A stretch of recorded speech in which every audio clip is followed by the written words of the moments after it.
আমি কিন্তু একটা দলের ম্যানেজার ছিলাম যেই দলটা জিতেছে। সো আসলে এই ক্রিকেট বিজয় দিবসের খেলা এটা একটা মিলন মেলা, আপনি জানেন। Top players, former captain, former national প্লেয়াররা খেলেছে এবং সবসময় খুবই আনন্দ ঘন পরিবেশ হয়। আমি মাঝখানে 2-3টা মিস করেছি, দেশে ছিলাম না, বাট আজকে আমার এসে অত্যন্ত ভালো লেগেছে। অ্যান্ড ফর্চুনেটলি আমি যেটা একটু আগে বলেছি, আমাদের লাল দলের আমি ম্যানেজার ছিলাম। সো আমার টিম জিতেছে, আমি খুশি। অ্যান্ড সবচেয়ে বড় কথা, খেলা তো হার জিত হবেই, বাট এই যে প্লেয়াররা বিভিন্ন জায়গাতে আপনি জানেন কেউ কেউ ঢাকার বাইরে থেকেও এসছে এই খেলায় অংশগ্রহণ করার জন্য। সো এটা খুবই আনন্দ দেয় আমাদের, এবং অনেক দিন পর হয়তো কারোর সাথে হয়তো বছরেও দেখা হয় না, এটা এসে দেখা হয়। আর এর চেয়ে ভালো অকেশন তো আর হতে পারে না বিজয় দিবসের দিনে। ব্যাটিংটা করতে মানে খেলি নাই, কারণ হলে গিয়ে এখন ফিজিক্যালি অতটা ফিট না। আসলে আপনি দেখেন যে ফিজিক্যালি যদি আপনি ফিট না হন, আনন্দ থেকে কষ্ট বেশি হয়। আজকে খালেদ মাহমুদ আমাদের ফর্মার ন্যাশনাল ক্যাপ্টেন, সে কিন্তু পায়ে ব্যথা পেয়েছে। সো আপনি ওই জিনিসটা খুব গুরুত্বপূর্ণ যে আমি খেলার জন্য যতটাই ফিট থাকা দরকার ততটা ফিট না আমি। ব্যাটিং তো এখনও ভুলি নাই আসলে। ব্যাটিং করলে ব্যাটিং রান করতে পারতাম, বাট ওই ফিটনেসটা ভয়েই আসলে আমি খেলে নেই আসলে। আজকে প্রশ্নটা হচ্ছে হলি গিয়া, ক্রিকেট বোর্ড হলে গিয়া governing council, governing body. Bangladesh ক্রিকেটের কেমনে চলবে এটা তো আপনার ক্লাব ডিসাইড করবে না, কে করবে এটা। সো ক্রিকেট বোর্ড যেটা সবচেয়ে মনে করে ভালো, যেটা করার জন্য এবং সবার জন্য যেটা ভালো, বইটাই করেছে। আপনার বাংলাদেশে এমন কোনো হিস্ট্রি নাই যে দেখাতে পারবেন আপনি প্রতি বছর একটা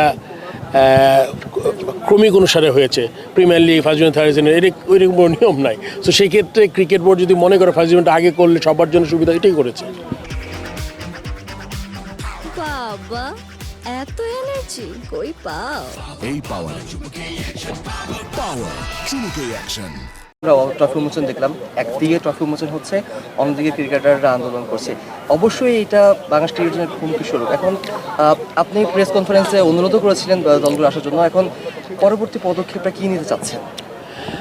প্রথম কথা হলো ধন্যবাদ, আমরা প্রেস কনফারেন্স করেছি, বোর্ডের ইন্টেনশনটা পুরো ক্লিয়ার করেছে। এখানে আসলে দুইটা পক্ষ না, একটা পক্ষ। আমার মনে হয় ক্লাবরা খেলতে চাচ্ছে না। এখন এটা খেলা বন্ধ করে কার কতটুকু লাভ হবে এটা আমি জানি না। ক্ষতি হবে বাংলাদেশ ক্রিকেটার প্লেয়ারদের, যেটা আমরা সবসময় বলে আসি যে আমাদের Dhaka league, Dhaka premier league থেকে শুরু করে থার্ড ডিভিশন পর্যন্ত সবাই কিছু না কিছু ফাইন্যান্সিয়ালি বেনিফিটেড হয়।